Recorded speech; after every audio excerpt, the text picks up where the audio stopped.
jërë ngeen jëf mbokk yi ñuy rafetlu seen ànd ak seen site dakarmatin.com fas yéene ñëw nuñ koy defee ayu bés bu nekk dégtal leen li nga xam ne moo di seen chronique. tey seen chronique dañ koy tàmbali ak ndaje li nga xam ne amoon na ca Diamniadio ki di président Macky Sall teewoon fa ñu doon waxtaanee mbiru pétrole ak gaz niñ ko fas yéene yore ci réew mi. kon ñu àndandoo déglu kaddu yi nga xam ne président Macky Sall rotal na ko foofule ci centre international de conférence bu Abdou Diouf ñu déglu ko. Un exemple. Mais enfin, je voudrais rassurer, en tout cas, d'abord la communauté nationale, les Sénégalais, pour qu'ils sachent que ce sont des professionnels qui tiennent ce secteur, qui ont fait des études, qui ont eu les qualifications et l'expérience pour que le Sénégal puisse tirer le meilleur profit de la découverte de pétrole et de gaz dans notre bassin sédimentaire. Ils ne prennent pas souvent la parole devant le public, mais ils travaillent conformément aux attentes et aux responsabilités qui sont les leurs. Il n'y a absolument aucune inquiétude à se faire sur les contrats pétroliers. Je vous ai dit, ils sont tous en ligne, c'est public, il n'y a rien de secret. Alors qu'avant 2016, comme d'ailleurs dans la plupart des pays, même développés, les contrats sont faits sous le sceau de la confidentialité. Et de grands pays sont sortis de l'ITIE à cause de ça, qu'ils refusent de publier les contenus de leurs contrats. Ce n'est pas le cas du Sénégal. Nous avons mis tout en ligne, tout est public, tout est connu. D'ailleurs, il ne peut pas y avoir de particularisme, puisque dans ce secteur, c'est la loi qui encadre tout. Le code pétrolier, ensuite, les décrets d'application ont fixé les règles, l'accord d'association type est annexé au code pétrolier. Donc voilà dans quel cadre la compagnie nationale travaille, dans quel cadre le ministre en charge des hydrocarbures travaille et dans quel cadre le président de la République lui-même signe les contrats de recherche et de partage de production. Je sais que ça peut créer des fantasmes, c'est normal, le pétrole, c'est un peu comme le cinéma.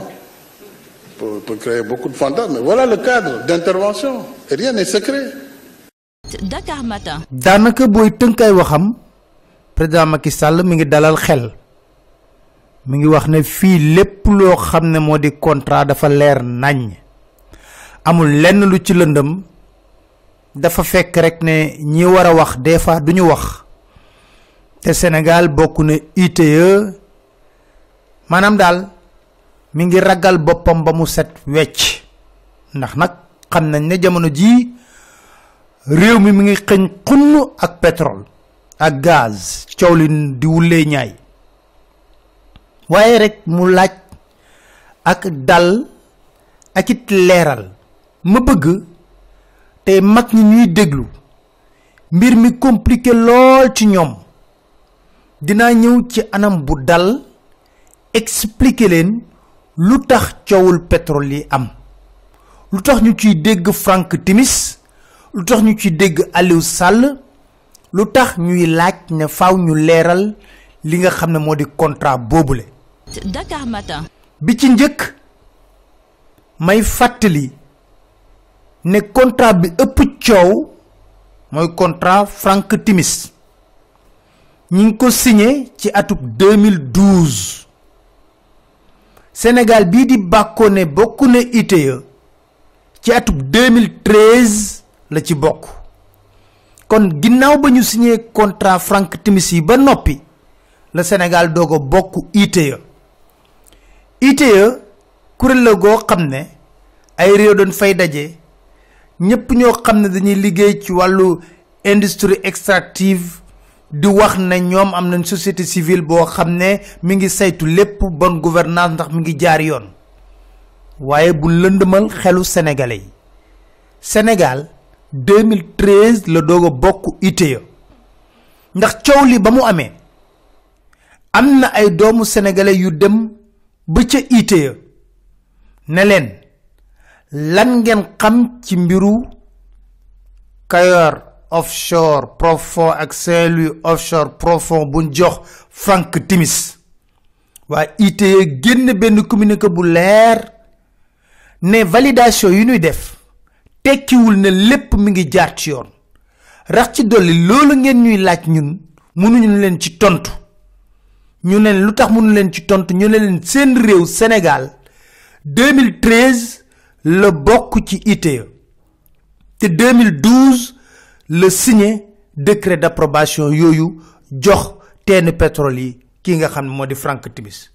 kon bu ñu naxee loolu communiqué bi génn na ñu liir ko xam la ca biir. Dakar Matin. léegi nag mag ñi ñuy déglu di wax ne coow li bari na lool dinaa ko bennal tey jii bennal boobule du lenn lu dul wax leen ci tàmbali ba ci njeexital li lu tax mu am coow le 17 janvier 2012 fukki fan ak juróom-ñaar ci weeru janvier 2012 Maître Abdoulaye Wade moo fi nekkoon njiitu réew mi boobu la Frank Timis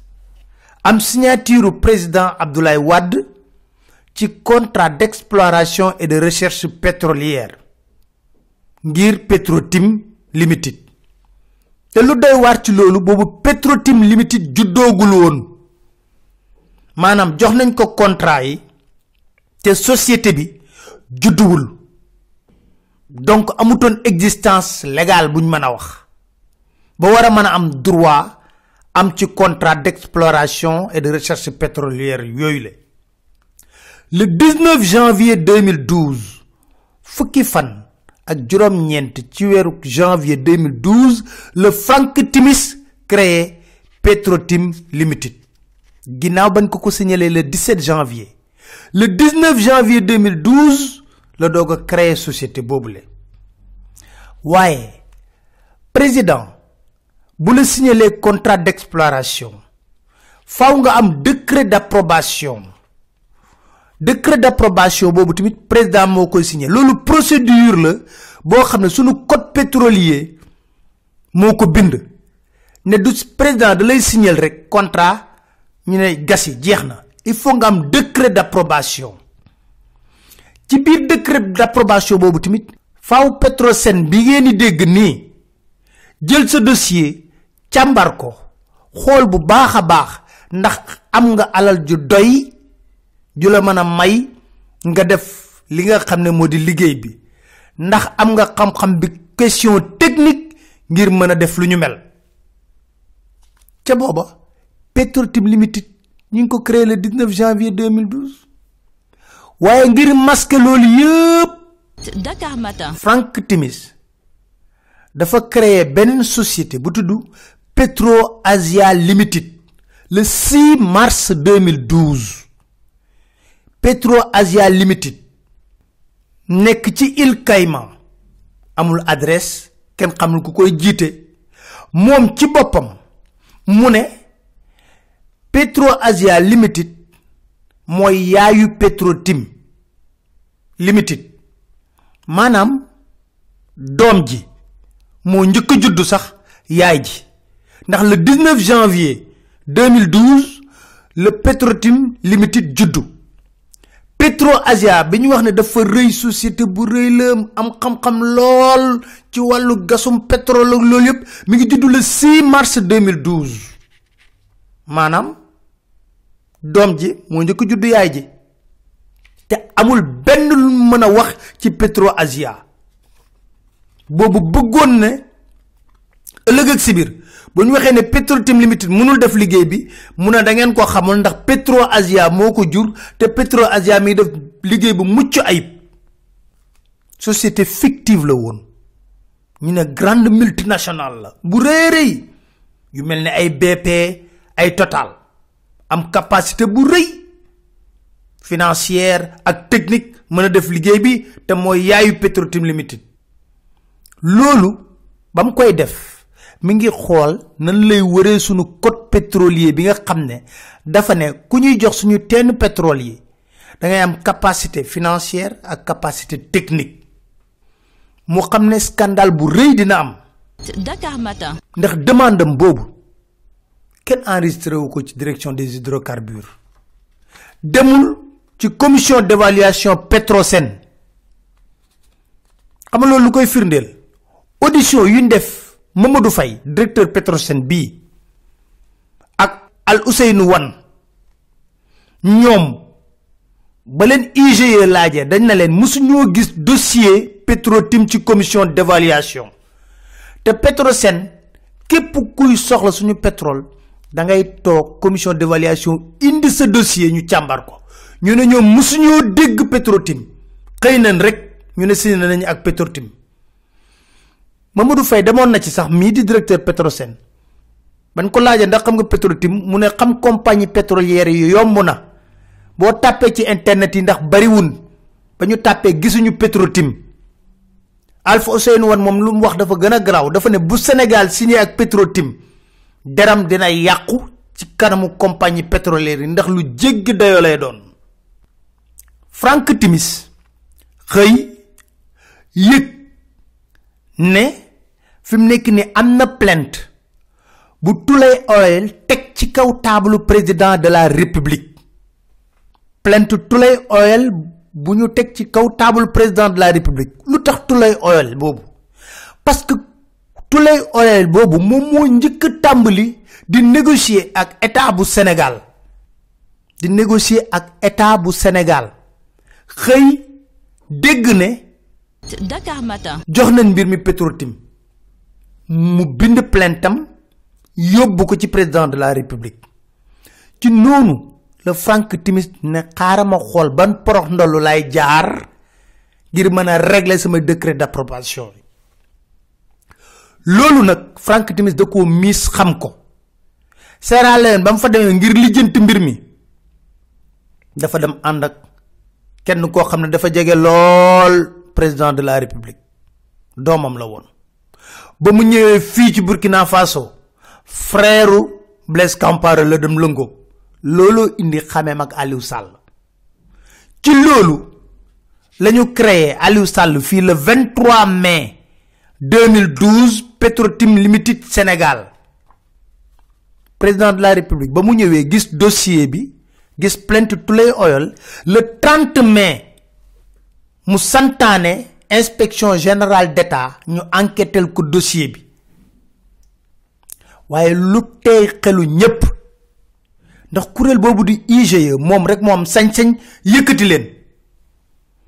ñooñu commencé seen liggéey di woo ñu nekk ci Petrosen benn par benn di leen laaj lu ñu xam ci mbir mi di leen auditionné ñooñu di wax ay questions yu leer ñuy tontu ne xamuñu Petrotim benn yoon. Le 19 janvier 2012 xaarul sax rapportu inspection générale d'État Aly Ngouille Ndiaye ministre de l'énergie et des mines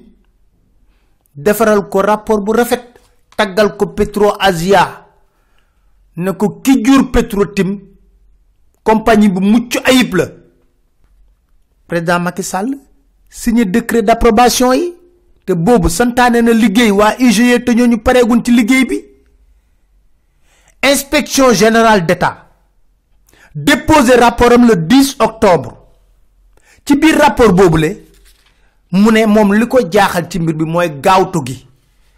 ñoom ni ngi leen sant liggéey pareegun ñu gaawtu signé ay décret d'approbation matutu leen kon ñu leen di sant liggéey lañ naroon a def nañ ko ba pare ci biir rapport bi mu ne Dakar Matin ne ñu saisir justice ak ministre de l'économie et des finances ndaxte am na 3 milliards yoo xam ne ñu ne Tullow Oil da ko génne yóbbu ko EG Société Générale France bu nekk ci boulevard Haussmann 3 milliards moom la ñuy tuumalee Karim Wade ma ne leen 3 milliards yooyu ngeen di tudd ci rapportu inspection générale d'État bu leen ci yem ndax rapport bi yemul rek ci 3 milliards yu Karim Wade continuer leen lire intégralité rapport bi daf na leen annuler leen purement et simplement permis yi ngeen jox de manière illégale Petrotim loolu la leen rapport bi bindal fan nga xamee ne njubla nga ci am 15 septembre 2016 Frank Timis tas Petro-Asia dissoudre ko complètement ci diggante bi mu defar Timis Corporate Timis Corporation boobu nag moom moo ñëw Petro-Tim Limited Sénégal bi Aliou Sall créé woon seey ci biir mu jël nag la mu moom jaay ko Cosmos Énergie ak BP loolu tax ñu ne leen lii dafa nekk lu doy waar loo xam ne faaw ñu leeral ko Sénégalais yi jiiñu ñu kenn waaye lu demee nii même boo ko defee en ligne ñu ne waaw def nga ko en ligne internet. Dakar Matin. waaye lu bari xew na ci il faut ngeen expliquer lu tax Frank Timis bi nga xam ne amul moyen jël alal ju toll noonu moom ñu jox ko Pi Pétrole mu dem jaay jël ay milliards am dugal ci poosam ngeen Sénégal ñu toog di xoole te li ma gën a métti moo di Frank Timis bi ngeen di défendre Roumanie dëkkam sax duñ ko fa défendre trafic cocaïne jàpp nañ ko fa bëgg na fa exploiter 300 tonnes d'or population bi wàcc mu daw wuti lan nationalité australienne ngeen xam loolu Uli Tender bi nga xam ne jox nañ ko suñuy teen pétrole mi ngi ci biir kaso bi muy nekk ay wuyu yu xam bu baax a baax ñëpp xam leen ci àddina bi ci njuuj njaaj ñooñu suñuy pétrole nekk seen loxo te buñ ma wax ne mënuñu koo dindi pour neexal Total lan lañ def dañoo nangu Pi Pétrole Africa Petroleum yu ñu joxoon Frank Timis ba tey ji moo ko moomoon Africa Petroleum jox ko Total ngir neexal ko kon xuloowuñ xeexuñu xastewuñ defuñu dara dañoo bëgg ñu leeral mbir mi ñu dem ci beneen ponk ci Assemblée nationale voté nañ fa loi de finances rectificative déglu nañ liñ fa wax lépp waaye li ma def ay ree yàgg naa ko wax de nee na ponkal bu jaaxaan di tuur ndox sa bopp ngay njëkk a tooyal ponkal bu jaaxaan di tuur ndox sa bopp ngay njëkk a tooyal yàgg nañ leen wax ne leen chiffres yi ngeen ñuy génne dañuy miir sax ndax chiffres yi te jàpp nañ ne li ngeen di wax ci chiffres yi amul croissance bi ngeen di wax nii di ratatat di wax croissance bu fictive la ndax yéen a ngi ko wéeroon rek ci baril de pétrole bu wàcc lool te amu leen ci benn maîtrise oui bonne gestion ratatat di wax rek te ji vous êtes rattrapé par l'histoire seen turpitude yi ngeen xam ne moom ngeen def vous êtes rattrapé par ça moo tax vous êtes obligé xoolaat budget bi fëgg dënn budget bi fi ñu ko yóbbu mësuñu ko fay yóbbu et c'est tellement évident budget bi fu ñu ko yóbbu kenn mënu ko fa yóbbu waaye yéen a jëlaat seen budget nag di ko càmbaraat di ko xoolaat parce que xam ngeen ne li ngeen def lépp na xembaay la xam ngeen ko. Dakar Matin. oui les chiffres étaient maquillés kan moo doon maquiller chiffres yi xanaa yéen a doon maquiller chiffres yi mais du sénégalais yi yàgg nañ leen wax ne du ñu lekk croissance